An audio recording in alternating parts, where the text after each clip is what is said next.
সালামু আলাইকুম রহমতুল্লাহি ওয়া বারাকাতুহু। দূরে ও কাছে, দেশে কিংবা প্রবাসে, যে যেখান থেকে দেখছেন সকলকে জানাই আন্তরিক অভিনন্দন ও মোবারকবাদ। আমাদের সামনে আসতেছে পবিত্র ঈদুল আজহা।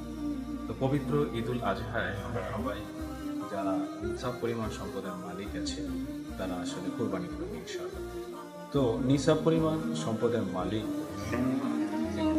কোরবানি ওয়াজিব হয়। সেটা জাকাতের ক্ষেত্রে যেমন করে কোনো এক বছর সময় অতিবাহিত হয়, কিন্তু কোরবানির ক্ষেত্রে কিন্তু এমনটা নয়।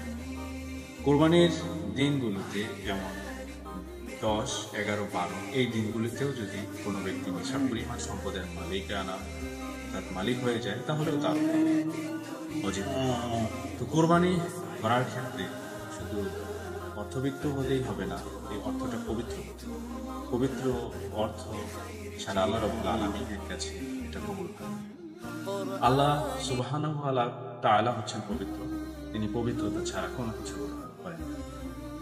যেমন এর সাথে হচ্ছে ইন্নাল্লাহা তাইয়্যিবুন লা ইয়াকবালু ইল্লা তাইয়্যিব, যে আল্লাহ তাআলা পবিত্র, তিনি পবিত্রতা ছাড়া কোনো কিছু গ্রহণ করেন না।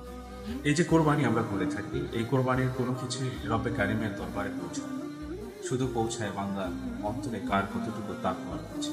যেমন কুরআনুল কারীমের ভিতরে আছে লা ইয়ানালুল্লাহা লুহুমুহা ওয়ালা দিমাউহা ওয়ালাকিন ইয়ানালুহু তাকওয়া। তোমরা যে কোরবানি করে থাকো, এই কোরবানির মধ্যকার তোমাদের রক্ত, গোশত, এটা কোনো কিছু আল্লাহ সুবহানাহু ওয়া তাআলা দেয় না, শুধু পৌঁছায় তোমাদের অন্তরের ভিতরে কার কতটুকু তাকওয়া আছে। আল্লাহ তাআলাকে রাজি খুশি করার জন্য কোরবানি করতে হয়।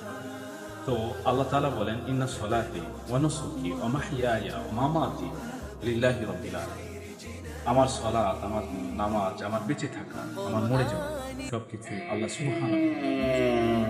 সম্মানিত দর্শক শ্রোতা, এজন্য আমাদেরকে পরিশুদ্ধ হৃদয় নিয়ে ইখলাসের সাথে কোরবানি করতে হবে। আল্লাহকে রাজি খুশি করার জন্য কোরবানি করতে হবে। যদি আমরা পারি আল্লাহকে রাজি খুশি করতে, তাহলে দুনিয়া আখিরাত উভয় জগতে আল্লাহ সুবহানাহু ওয়া তাআলা আমাদের কল্যাণ দান করবেন। সকলে ভালো থাকবেন, সুস্থ থাকবেন, এই প্রত্যাশায় আজকের এই পর্যন্তই। আল্লাহ হাফেজ।